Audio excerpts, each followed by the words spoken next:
Welcome to the channel of DK tax consultants.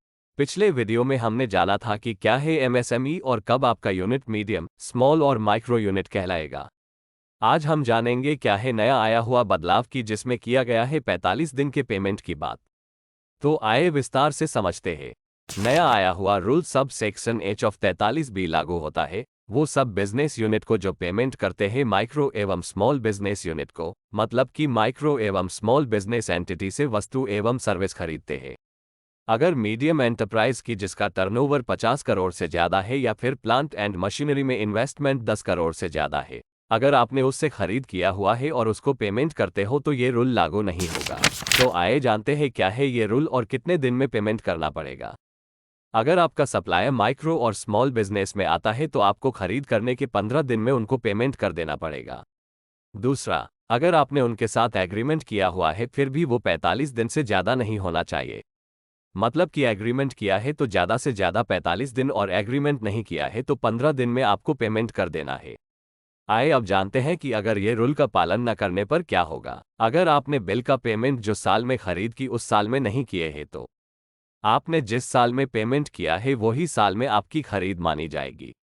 सही मायने में जो साल में खरीद हुई है वो साल में आपका खरीद नहीं माना जाएगा।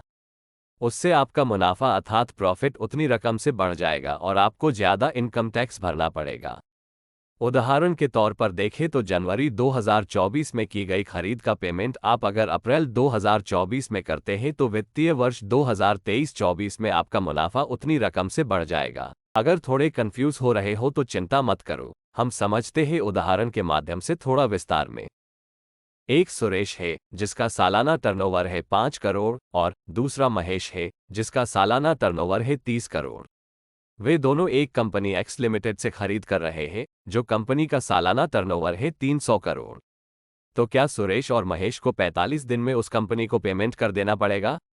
जवाब है नहीं, क्योंकि वो कंपनी माइक्रो और स्मॉल यूनिट नहीं है, क्योंकि उसका सालाना टर्नओवर 50 करोड़ से ज्यादा है। चलिए दूसरे उदाहरण से और ज्यादा अच्छी तरीके से समझते हैं।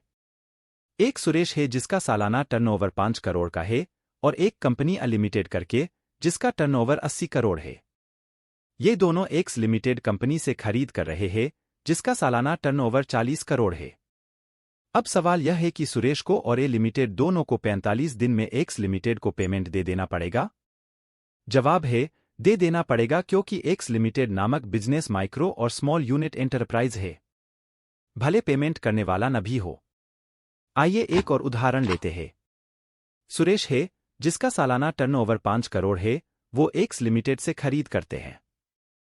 वो 1 जनवरी 2024 को वस्तु खरीदते हैं और पेमेंट करते हैं 15 अप्रैल 2024 को। तो अब क्या होगा?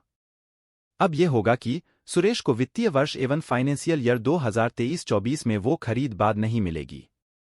सुरेश के प्रॉफिट में ऐड हो जाएगा उतने रकम की खरीद, और सुरेश को वित्तीय वर्ष एवं फाइनेंशियल ईयर 2024-25 में वो खरीद बाद मिलेगी।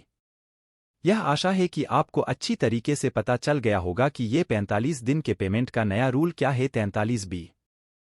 तो DK टैक्स कंसल्टेंट्स की सलाह के मुताबिक 2023-24 में की हुई 15 फरवरी 2024 से पहले की खरीद की जो माइक्रो और स्मॉल यूनिट से किया गया हो उसका पेमेंट 31 मार्च तक कर दे। हम लोग अब अगले वीडियो में जानेंगे बगैर नुकसान कैसे पालन करें ये नियम का। वीडियो लाइक करें, हो सके उतना शेयर करें और चैनल को सब्सक्राइब करें। बेल आइकॉन को दबाना मत भूले जिससे आने वाले हर एक वीडियो आप तक तुरंत पहुंच पाए। धन्यवाद।